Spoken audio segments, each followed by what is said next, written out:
Grabe to, VP Sara Duterte di nakapagpigil harapang sinupalpal Pres Marcos, FL Lisa nagpanik bistado. Mainit ngayon, FL Lisa, Marcos, VP Sara, talagang matindi.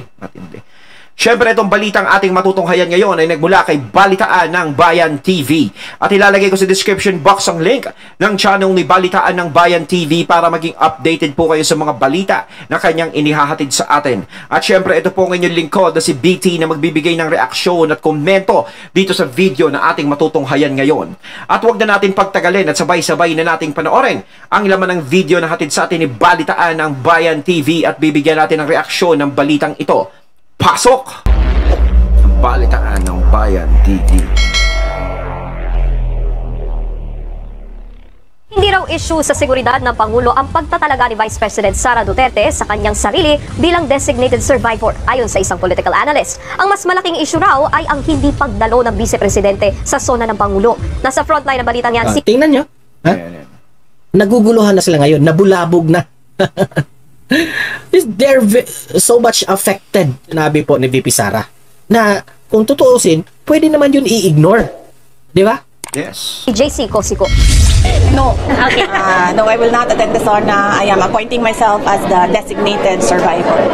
Naging kontrobersyal ang pahayag na yan ni Vice President Sara Duterte. Halos 2 linggo bago ang ikatlong State of the Nation Address o SONA ni Pangulong Bongbong Marcos sa July 22. Sa Amerika kasi, ang designated survivor ay isa sa mga opisyal ng gabinete na hinihiwalay sa Pangulo at iba pang opisyal tuwing may SONA. Ang designated survivor ang otomatikong manunumpa bilang bagong leader ng bansa kung sakali mang may pag-atake o mamatay ang chief executive. Pero para sa political analyst na si Froilan Calilong, hindi issue sa ito na yung mga political analyst. seguridad ng Pangulo ang binitawang mga salita ni Duterte. Paliwanag niya, wala sa ating konstitusyon ang pagkakaroon ng designated survivor. Wala nga.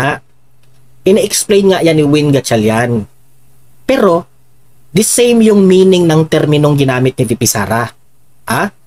Designated survivor po ang ginamit ni VP Sara para po maiintindihan ninyo. Kasi kung gagamit siya ng ibang terminologies, mas lalo kayong malilito. Nalilito na nga kayo yung iba nalilito na nga na yung ginamit yung sa bansang Amerika. 'Di ba? So, sabi po ni Win Gatchalian, whether we like it or not, yung ginamit na term ni VP Sara na designated survivor, that's the work of the Vice President. Yun naman talaga ang trabaho niya. Pero, nagkaiba lang tayo ng termino. Political analyst. So, iba yon, kumbaga iba yung pinaparating ni VP Sara doon kasi nilagyan ng kulay talaga nung mga antay talaga sa kanila no? Yung designated survivor na yun, ang iniisip nila na may mangyayari sa Pangulo. Alam ni VP Sara na may mangyayari. Di ba? Kulang na lang nga, gawin siyang suspect agad. Kaya nga sinasabi mo, mag-ingat-ingat ka sa pagsasalita mo, ganto, ganyan. Di ba? Pero iba naman siguro yung term na pinapaliwanag ni VP Sara about dun, tungkol sa magiging vice president niya yon. Di ba? Kasi si VP Sara hindi na lang sinabi, hindi ako pupunta, hindi ko carry. Trevor. Doon na lang na VP. Si VP kasi, naaning tuloy sila sa iyo. Paano ba yan, political analyst? Hindi ka kasi sometimes, open to all. Dapat flexible tayo Dapat alamin mo muna, ano ba talaga ang trabaho ng Vice President? Yung ginamit na term na designated survivor, anong relevant dito sa trabaho ng Vice Presidente? Ganyan sana yung i-pattern nyo ang pag-iisip nyo? I don't think the Vice President in her parang sabi na natin good sense of becoming a public servant will actually wish anything wrong to happen to our public officials. I think hindi ito yung konteksto at uri ng pagkatao na meron tayo na bilang mga Pilipino. Oo nga, tama ka dyan. Yun naman pala Alam nga naman na, so sa Bisaya pa ang term dyan is hindi naman wala tunglo yung term sa Bisaya. Ano ba yun sa Tagalog yung tunglo? Hindi po tinunglo ni VP Sara yung presidente. Sabi nga niya ng political analyst na ito, wala naman tayong ganyang pag-iisip. Hindi naman siguro ginawa yun ni VP Sara para i-assume natin na meron talagang mangyari kay Presidente Marcos. Oo, yun kasi yung tumatak sa isip nila no? Hindi niya naman sasabihin yun, no? kung ganun ang term na yon, kung ganun talaga yung gusto niyang mangyari. Halos sila nga, ayaw talaga nilang mawala sa posisyon ng presidente. Ang mga nag-iisip pa din na gustong tanggalin ng mga Duterte sa posisyon, at kung gustong tanggalin ng mga Duterte si Marcos sa posisyon, yung talagang nag-iisip ng masama sa mga Duterte. Pero kung ikaw talaga is mauunawaan mo yung sinasabi ng mga Duterte, ni VP Sara, ni FPRRD, is maunawaan mo, ayaw naman talaga nila No? Gusto nilang matapos ang termino ng presidente. At kung sakaling si VP Sara ay eksena bilang presidente, ay dadaan talaga siya sa maayos na proseso. Hindi nila pinapangarap na may mangyari kay PBBM, mapababa si PBBM, although yung mga tao is gusto na talagang ganun ang mangyari, na pababain na or mag-resign na ang ating presidente. 'Di ba? May ganun ang factor ngayon. Pero ang mga Duterte is nananatili pa rin na gusto nila na manatili si PBBM sa kanyang posisyon at gawin ang kanyang trabaho bilang presidente. 'Di ba? Hindi sila na mga nagre-revolusyon na ganyan na o papalitan ka namin, ganito, kailangan papagsakin, di ba? Gaya ng mga dilawan, ganun yung mga dilawan, di ba? Is, papagsakin, palitan! Pero ang mga Duterte, hindi sila ganun.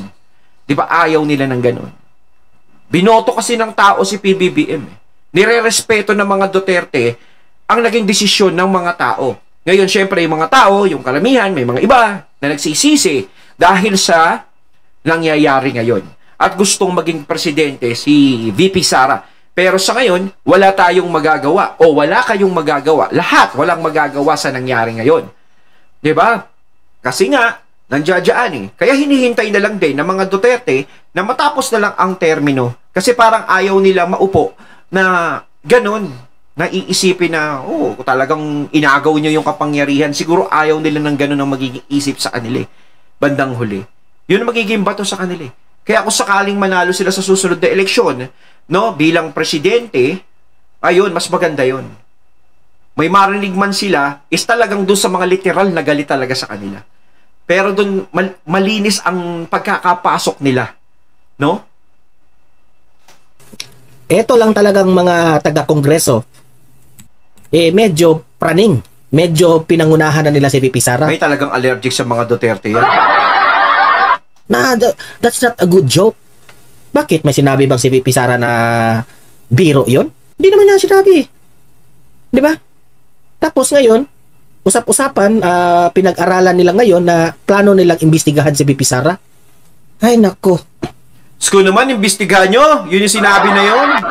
Parang sinasabi nyo na isang kriminal si VP Sara sa pagkakasabi niya nun. Ano yung imbestigahan nyo? Parang alam mo na may mangyayari sa presidente, siguro may parang ganun ba yun? Kita nyo nakakahanap sila ng butas. Masyado silang nag-o-overthink. Diba? Nag-o-overthink na kayo masyado. Masyado na kayong nagpapanik. Kaya bawas-bawasan nyo ang pag-inom ng kape. Dapat 2 times a day lang. Ika nga ni Doc Willie Ong 2 times a day. Kasi idol ko yun si Doc Willie Ong. 2 times a day lang. Diba? Gusto mo 1 time a day. Diba? Pero kayo siguro, iniinom nyo siguro 10 times a day. Kaya masyado kayong nininervyos. Hindi lang kayo nininervyos doon sa may mangyayari sa presidente. Nininervyos kayo na kapag may nangyari sa presidente, baka maging presidente si VP Sara sa susunod. Lalong magkakahetot-hetot na kayo. At kapag naging presidente si VP Sara at masatisfied ang mga tao sa kanyang pinapakita, syempre sa susunod na election sa 2028, magiging presidente na naman siya. Di wow. Kung yung mga ginagawa nyong investigate na naman, pera na naman yun ng taong bayan. Bakit hindi na lang kayo magtrabaho, gumawa kayo ng batas diba dyan? Ganun yung kay Gloria, di ba? Pinalitan niya si Erap, tapos naging presidente si Gloria, tapos pagkatapos nung termino ni Gloria, is tumakbo uli siya bilang presidente, nanalo na naman si Gloria, di ba? Tumakbo siya. Mamaya kasi baka ganun ang mangyari kay VP Sara, manalo uli.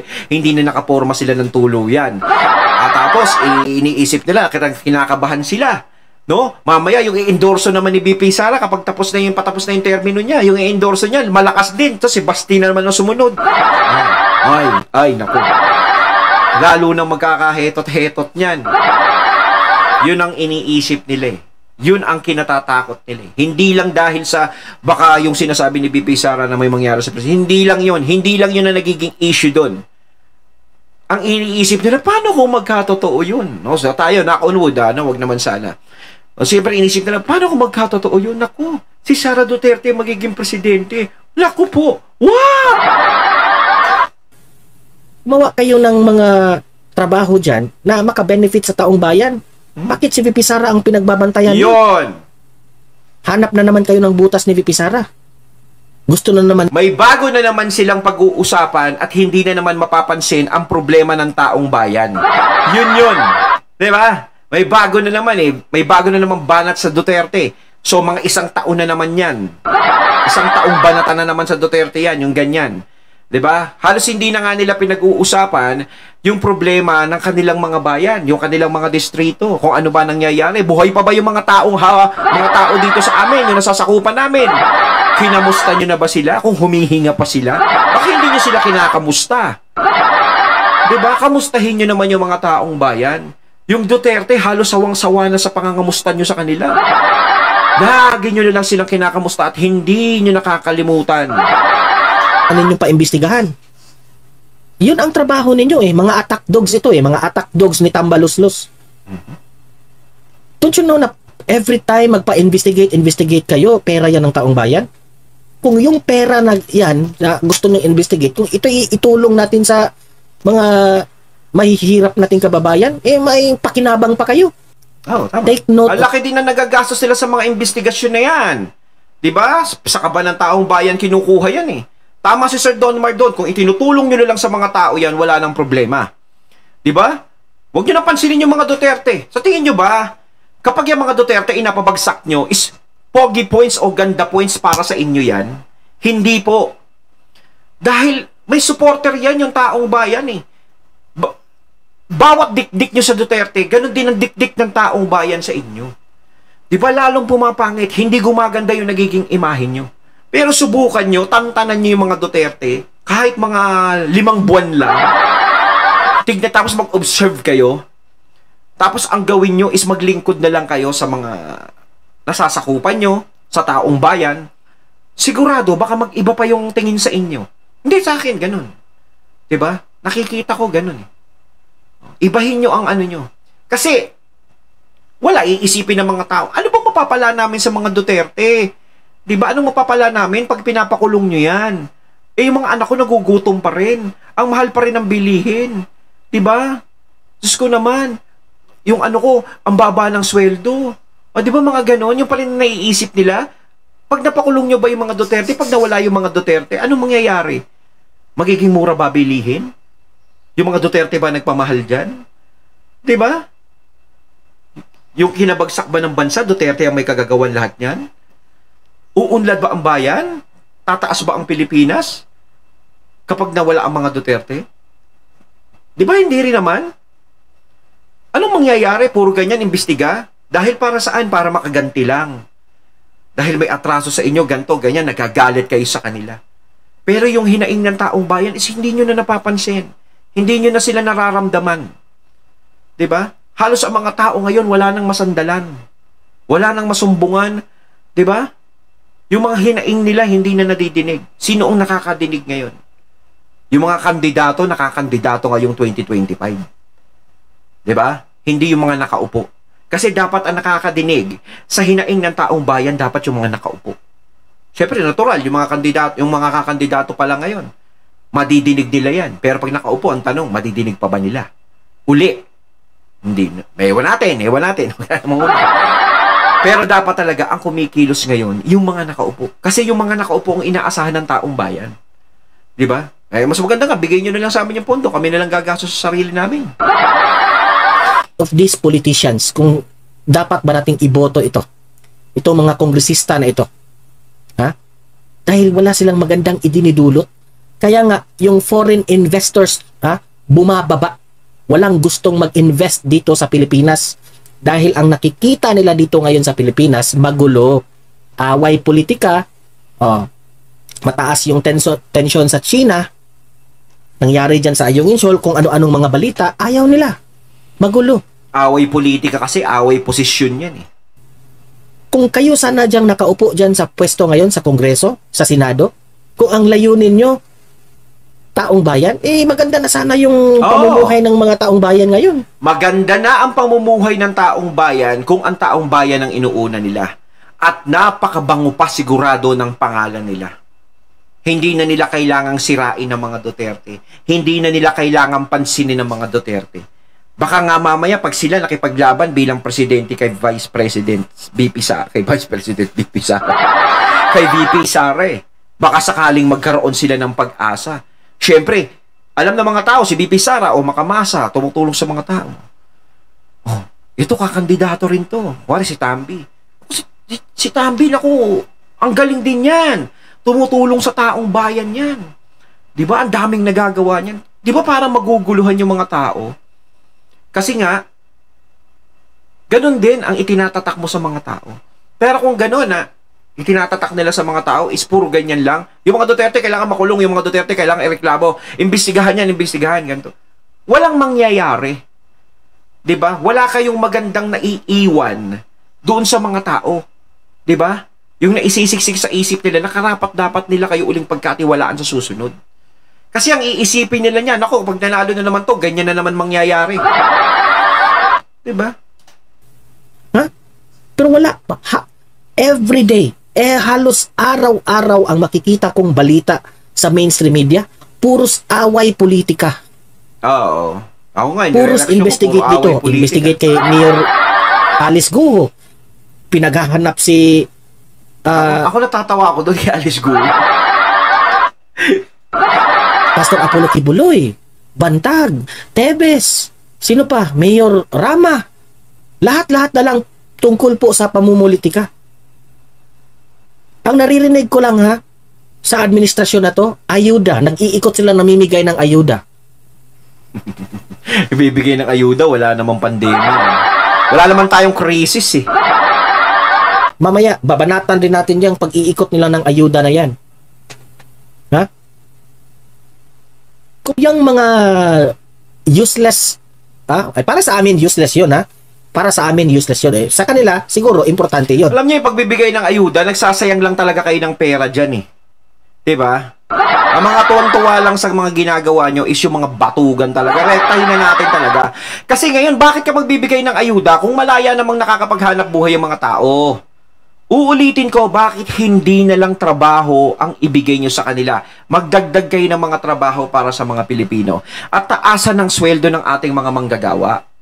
Yun ang pinakamagandang ayuda na matatanggap nila. Kaysa yung mamigay kayo ng mamigay ng 2,000, 3,000, 5,000, ilang araw lang nila gagastusin yan. Ubus yan.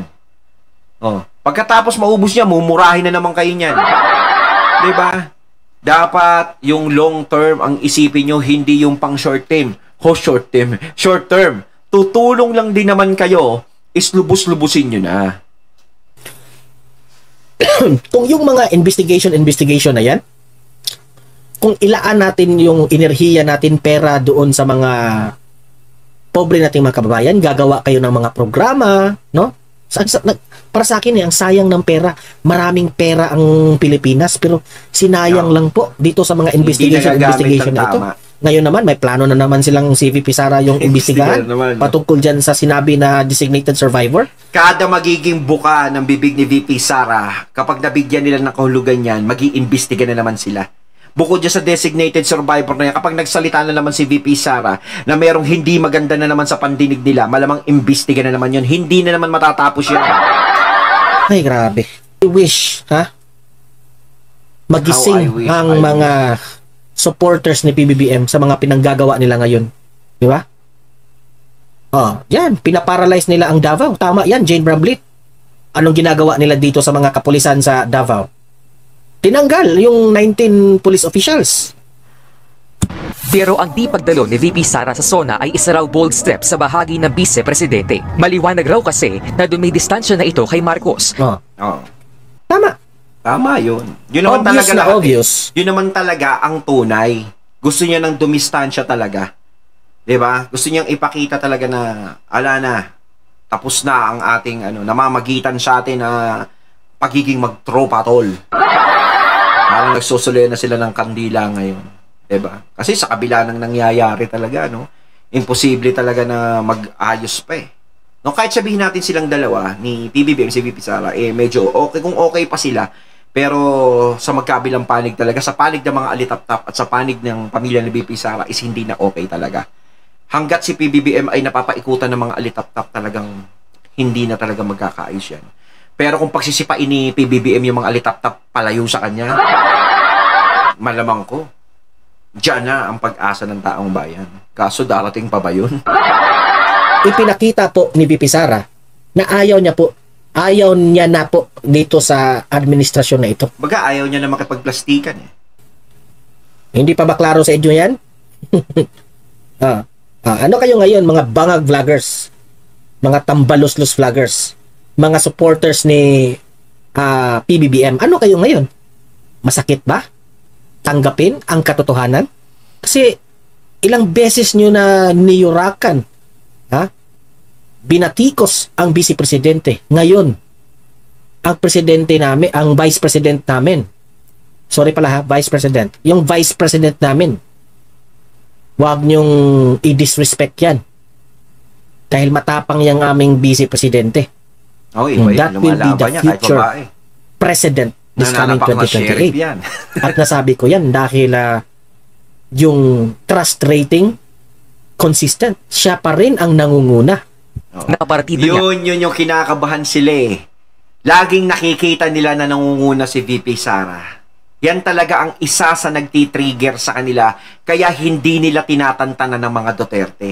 Sa unity noong eleksyon, ayon kay Galilong, posible itong lumikha ng political drama na maaaring sumapaw sa sona ng Pangulo. Ito, I think, will try to steal the highlight away from the policies, the programs, and the good things that the government... Lawak ng iniisip nila, no? Parang kukuha ng spotlight si VP Sara, no? At try to accomplish kasi nga... Kaya nga nawiwindang sila. Di ba kung ano-ano na pinag-iisip nila Hindi na ngayon Tamang hinala na. una ni PBBM ang pinag-usapan. Ang pinag-usapan ngayon, itong statement ni VP Sara sa designated survivor. Hindi naman dapat pinag-usapan, kayo lang nagbibigay ng kahulugan talaga dyan eh. Kaya ang maganda kay VP Sara, bawat bibitawan niya, tatatak talaga sa mga tao. Kasi nga, yung tambalos-los, tumatak sa mga tao. Tumatak sa kanila lahat. Ngayon naman, designated survivor, tumatak na naman sa kanila. Ano kaya yung susunod na sasabihin ni VP Sara? Dito mo yan malalaman na itong mainstream media at itong mga politicians, nag-iikot lang man yan po sa pangalang Duterte. The Dutertes are very, very popular kasi mahal sila ng taong bayan. Kapag may sasabihin itong mga Duterte, nawiwindang Kaya lahat. iba sinasabi, wala na, laos na yung mga Duterte. Jesus Mariosep, laos na yung mga Duterte. Eh di wow. Bakit sila pinag-iinitan kung laos na sila? Di ba? medyo ma-overshadow ito, no, nang hindi pag-attend ng Ala, PBBM, ma-overshadow raw. Overshadow. Ma-overshadow raw. ating Vice Presidente. Tuloy-tuloy naman ang paghahanda na Tingnan lang natin kung mananalo ba ang mga manok ng administrasyon ngayon. Ngayong 2025. Ano sa tingin ninyo, mananalo ba? Ayun, at ating natunghayan ng video na nagbula kay Balitaan ng Bayan TV at syempre yung boses na yun na binigyan natin ng reaksyon na nagbula kay Sir Don Mar TV. Ayan mga katunay, kayo anong masasabi nyo tungkol dito sa video na ating natunghayan ngayon? Comment lang po kayo sa comment box. So once again, I'm BT and I'm out. Peace.